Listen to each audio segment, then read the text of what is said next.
Hey guys, it's Ryder, or Ryder24. I'm back from a family trip, and I'm also back with the third episode of my EWOW video diary. If you don't know what EWOW is, then you can either watch EWOW 0A or the first episode of this video diary series, in order to get a general idea of what's going on. But anyways, in this video, I'll be documenting my general thoughts and feelings during EWOW 4.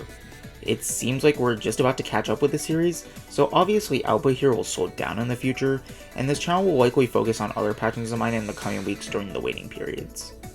But anyways, with those pointless ramblings aside, let's get into the meat and potatoes of this round of EWOW. Before we talk about my personal response and performance though, we have to address the obvious regarding the hosts of the camp, and that's some of the behavior towards them due to the sole output of EWOW episodes.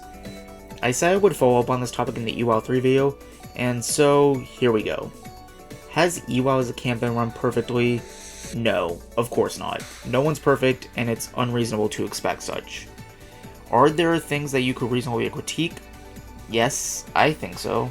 But that is in no way justification for Cary to receive threats and letters being sent to his parents as a result of it. Again, this isn't really something that he has to do for us. There was a small textual note that will cancel EWOW if this behavior continues, and honestly, I wouldn't blame him one bit if he did eventually end up going that route. Don't bite the hand that feeds you guys. But anyways, on a less distressing note, let's delve into my EWOW 4 experience. The fourth EWOW prompt was, choose a word, then write an acronym describing the opposite of that word. Out of the 10,321 contestants who survived into EWOW 4, 5,626 people responded, which made for a response rate of 54.5%, which, while the highest since EWOW 1, it's a bit concerning that we seemingly saw another wave of people who stopped responding. Maybe this could be the last bastion of people who stopped responding after the first round and either gained or kept their lives in that round, but it's unfortunate as to how many people seemingly didn't keep up with the competition. But oh well, that can't be changed, so let's focus on the now and the future. For this prompt, I admittedly did a Google search of 11-letter words to assist me in coming up with ideas for words, in which I decided to mark down the words commonplace, adventurous, and adolescence as possibilities. Because we had the first batch of eliminated EWOWers in EWOW 3, I thought that elimination could be an interesting idea, but decided against it as I couldn't really get any ideas off the ground with it. Lastly, though it's actually 2 words, I thought that social media might score well with the voters, but I never went anywhere with it because I quickly decided that the word I was going to use was commonplace. I was a bit concerned that since it was one of the first words that came up when I looked upwards, I would be stuck with a bunch of other people who also used it, and I might get voted down for unoriginality. But, much to my surprise, I actually didn't see anyone else who used it, though I obviously can't recall every single response from memory. So anyone else who used that word and sees this video, make yourself known to me. Commonplace is defined as not unusual or ordinary, or a usual or ordinary thing. So obviously, the aim of my response was to try and describe an event that one might consider unusual. I had a couple of alternate responses, both beginning with the words, confusingly outlandish moments making one notable phenomenon, leaving apprehension. And I was debating towards ending that response with either causing exchange or collecting eyewitnesses, as I thought that those endings would emphasize that the event that people in the hypothetical response witnessed was not normal or extraordinary. Ultimately though, I decided to reject both of them for the response, confounding occurrences made mysterious or notable per lacking abundant cases earlier. One thing that I liked about this response in comparison to the other two was the fact that if you split up the words before and after the comma, the before side would make the word common, while the after side would make the word place. So while it was an acronym of one word, it could also be like I separated 2 words with that comma, which I thought was more clever than the other responses. Especially when I look back on it though, there were a couple of difficulties with certain elements of this response that I think I could have executed better. For the second M in common, I thought of using both mysterious and mystifying for that spot as a last resort, as I thought there could have been a better word there, rather than using another adjective, but in retrospect, I think I might have locked myself into doing so due to the 2 words in between it, as I don't think I could make any non-adjective fit in between those 2 words. I also was worried about the usage of the word per here. My rationale was that sometimes when someone like a journalist reports on something, when citing their source, they'll say something along the lines of per insert person here. But I think most people will probably see that word and think of something like gallons per tank or whatever, so I was worried that that word didn't really fit in, and that voters might vote down the response for that reason. I initially wanted to use the word priorly for the P, but couldn't think of anything for the E in its case, and I didn't want to use two words that both met before. Upon seeing the voting screens and seeing that most people didn't follow the rules, however, I began to feel pretty good about staying on 3 lives at the very least. I wouldn't know for sure though until EWOW 4B came out. Understandably, since Cary's on the BFDI and Inanimate Insanity tour right now, he's not able to do a ton when it comes to EWOW, but in his place, Purple Gaze and Dark took over as hosts, who went over all the interesting data and leaderboard info in this episode.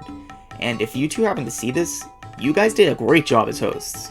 If there are times where Cary gets busy and can't put as much focus on the series, let me just say I wouldn't mind having them on again to take care of stuff like this in the future, in order to make the process easier. Also, the EWOW spreadsheet is so cool, and I love scrolling through the data, almost seeing the fact that I'm ranked high to boost my ego. Also, if you pause at the right time, you can see my name on the spreadsheet in terms of relative rankings, with me ranking 381st overall in that category as of EWOW 4B, and roughly spoiling how I do in this round.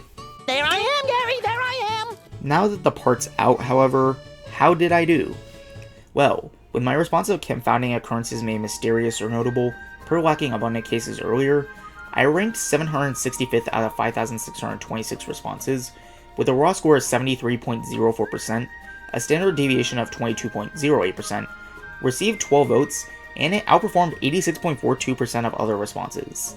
A small dip for my EWOW 3 performance, sure, but still a solid result. I remain on 3 lives left, but I'm starting to get a bit worried that if I don't prize soon, then it's only a matter of time until the competition leaves me in the dust. And this is a concern shared by Cary as well, as it was announced that either one contestant has more lives than everyone else, or by EWOW 7B, whichever happens first, there will be a cap on how many lives an EWOWer can have of however many the one or ones with the most have at that point in time, plus 1. This does raise a slight question in my mind of if there will be some other prize that they receive to compensate if someone who has the maximum amount of lives prizes again. Maybe something like a small percentage boost, though I don't know if Cary wants to touch that potential headache again after multiple instances in TWOW in which contestants were eliminated or brought back due to complications regarding the boosts. I'm sure something can be thought of though. Now's the time to talk about our mechanical adversaries and the AI contestants. We managed to see the first batch of them get eliminated, so if you've survived to EWOW 5, then congratulations, because you successfully managed to outlive 12 of the 100 AI contestants. Even if you did get eliminated in EWOW 4 though, there's still a chance you might have outplaced some of those AI, so I think that's something worth celebrating. Of course, this means that there's still 88 AI left, which has raised some concern since they now make up greater than 1% of the overall contestant pool, meaning they're on track to win by having 1 or 2 AIs make the top 100. However, we don't know exactly how they're doing though, but I feel like there's reason to believe many of them are on their way out, to be honest. Remember how I was talking about the amount of responses that didn't follow the rules for this prompt? Well, after thinking about it a bit more, I realized that ChatGPT probably struggled with a prompt like this, as it might not have fully realized the assignment and broken the rules, which might be the explanation for a significant amount of those pesky rule breakers. So, I decided to give ChatGPT this response myself as an example and see how it would respond, and also trying to collect a response after telling it to try and make the acronym made up of the first letter of every word. Granted, my direction could have maybe been more direct, but if the AI are only being fed the prompt word for word as we receive it, then I can't suspect many, if any at all, actually did what you were supposed to. It's likely that some of them still survived the danger zone, since, again, the quality of responses still isn't quite the best right now, but I guess that after EWOW 4, most of the 88 remaining AI are either on 1 or 2 lives right now, so I think we'll see much bigger drops in future episodes. But anyways, that's it for my thoughts and feelings during EWOW 4. But before I go, there are a couple more topics I want to talk about. Firstly, our 5th prompt, which is, you are sent back to the year 5555 BCE. Convince the people there that you're a god. This prompt was easily the hardest for me to come up with a response for so far, and I'm not too confident in it, but I'm hoping that other people, and by that, I mean robots, have similar struggles, and that maybe I can at least squeak through this one.